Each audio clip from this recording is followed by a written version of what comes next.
In the ancient city of Providence, Edgar Allan Poe often visited the mansion house in Benefit Street during his unsuccessful wooing of poetess Mrs. Whitman. Poe's favorite walk led him past a particular house on the eastern side of the street, a dingy, antiquated structure with a great unkempt yard. This house, despite being unnoticed by Poe, held a dark and terrifying secret. The house, originally a farm building, was constructed over a century and a half ago and had a peculiar history. Its western wall was once 20 feet up a precipitous lawn, but a street-widening project exposed the foundations, requiring a brick basement wall to be built. The farm-like grounds extended deeply up the hill, and the space south of the house formed a terrace bounded by a high bank wall. People died in the house in alarmingly great numbers, leading to its abandonment. The cause of death was unclear, but it seemed that the house's environment insidiously sapped the vitality of its occupants. Neighboring houses, however, were unaffected. The house became deserted, and its sinister vegetation, eldritch atmosphere, and odor made it a place of terror for local boys. The small paned windows were broken, and the interior was in disrepair. The attic, filled with old furniture and debris, was a place of fascination and fear. But the dank, humid cellar was the most terrifying part of the house, with its strong bad odor and white fungus growths that sprang up in rainy weather. In a creepy old house on Benefit Street, strange fungi grew, resembling toadstools and Indian pipes. They rotted quickly and glowed in the dark, making people think of witch fires. My uncle, Dr. Whipple, a sane and conservative physician, collected notes about the house, but didn't want to encourage my wild imagination. He lived in a Georgian homestead with his manservant, surrounded by relics and records of his ancient family, including dubious allusions to the Shunned House. The house was built in 1763 by William Harris, a prosperous merchant, and his wife Roby Dexter. But from the start, a taint of calamity was apparent. Their children, Elkanah, Abigail, William Jr., and Ruth, were born, but a fifth child was stillborn. Then Abigail and Ruth died of a mysterious illness, followed by the death of a servant, Hannah Bowen. The family's fortunes continued to decline, with the death of William Harris himself, and later, his son Elkanah. Roby Harris became insane after her husband's death and was confined to the upper part of the house. Her sister, Mercy Dexter, took care of the family, but her health also declined. The house seemed to be cursed, with a continuous thread of horror and malevolence. My uncle's notes sparked my curiosity, leading to an exhaustive research and a disastrous quest that ultimately took his life. In 1768, Mercy Dexter's servants, Mehetable and Preserved Smith, left her house on Benefit Street. Mercy struggled to find new help due to the mysterious deaths and madness that had occurred in the house. She eventually hired Anne White from Exeter and Zena's Lowe from Boston. Anne's gossip and superstitions from her hometown fueled the rumors about the house. Mercy replaced Anne with Maria Robbins from Newport. Roby Harris, who lived in the house, had terrifying dreams and screams, which led to her son William being sent to live with his cousin Peleg. When Zenas died in 1772, Roby laughed with an unnatural delight. She died the next year and was buried beside her husband. William joined the Army of Observation in 1775 and rose through the ranks. He married Phoebe Hetfield in 1780 and brought her to Providence. However, upon their return, they found Mercy Dexter's health had declined. Phoebe gave birth to a stillborn daughter, and Mercy died in 1783. William realized the house was unhealthy and moved his family to a new home. His son Duty was born in 1785, and the family lived there until they were forced to move again due to commercial development. Duty's cousin Rathbone Harris rented the Benefit Street house despite William's wishes. The house remained a source of illness and death, and the town council eventually ordered it to be fumigated. Duty grew up to be a privateersman and had a son, Welcome, who died in the Civil War. The house remained a nuisance, and Carrington Harris, the last of the male line, considered tearing it down. However, after hearing a terrifying experience, he decided to renovate and rent it. The story of the Harris family and their cursed house reveals a persistent evil connected to the house, not the family. The cellar was believed to be the source of the evil influence, with many legends and stories surrounding its dark and malodorous atmosphere.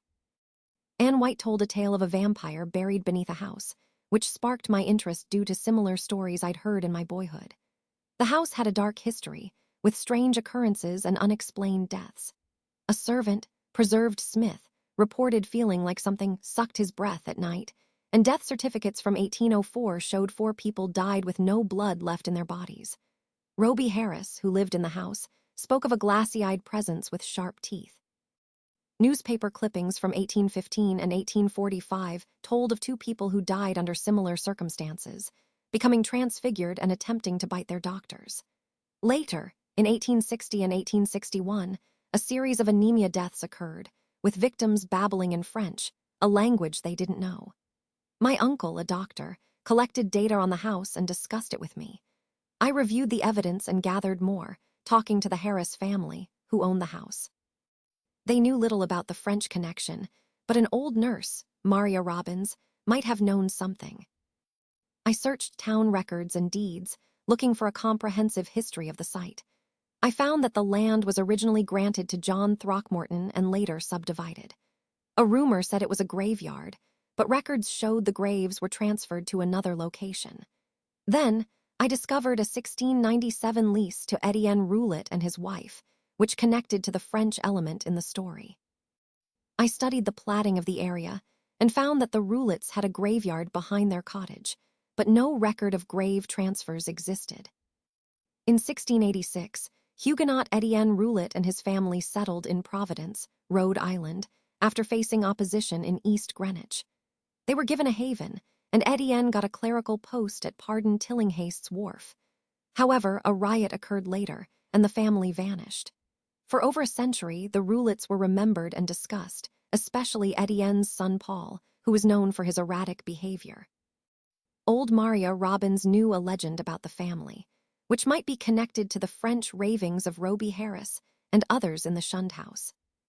The narrator discovered that Jacques Roulet, a demoniac, was condemned to death in 1598 but was saved and shut in a madhouse.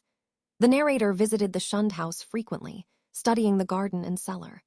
With Carrington Harris's permission, the narrator fitted a key to the disused door and searched the cellar. After finding nothing new, the narrator decided to try the spot at night with an electric torch. On a stormy midnight, the narrator saw a sharp definition of a huddled form amidst the whitish deposits on the floor. A yellowish, shimmering exhalation rose above the fireplace, developing vague and shocking suggestions of form. The narrator told the uncle about it, and they decided to test and destroy the horror of the house by a joint night of aggressive vigil in the cellar. On June 25, 1919, the narrator and the uncle set up their equipment in the cellar and planned to watch singly till dawn. However, something happened, and only Carrington Harris and the narrator know what it was. The narrator had to tell Harris because he owned the house, and Harris agreed to help with public explanations. My uncle and I believed that a mysterious force existed in a Shunned House, linked to the dark past of the French settlers, the Roulet family, who had an abnormal affinity for the unknown. We suspected that one of them, Paul Roulet, had created a kinetic pattern that survived his death and continued to function in a multiple-dimensioned space, driven by hatred for the community. This entity might be a formless, energy-based monster or a material being, capable of changing shape at will. We prepared 2 weapons to fight it, a Crook's tube and military flamethrowers. Our cellar vigil began at 10 p.m. with no signs of the entity. As we waited, my uncle fell asleep, and I sat alone, feeling a sense of fear. When my uncle stirred restlessly, I checked on him and saw his face averted, which unnerved me. My uncle, Elihu Whipple, had a disturbed expression which was unusual for him. He muttered in French, speaking of dark myths, and then suddenly sat up, shouting, "My breath, my breath." He told me about a dream he had, where he floated into a strange scene with familiar things in unfamiliar combinations. He saw angry faces, including those of the Harris family, and felt a personal sensation of choking. I was scared, but tried to convince myself it was just a dream. As we talked, my uncle seemed wakeful, and I eventually fell asleep. I had disturbing dreams, feeling confined and taunted by distant multitudes. When I woke up, I saw a morbid light and my uncle's face was twisted in a way that frightened me. I heard a scream and smelled a terrible stench. I turned to see what was happening and was met with a horrific sight.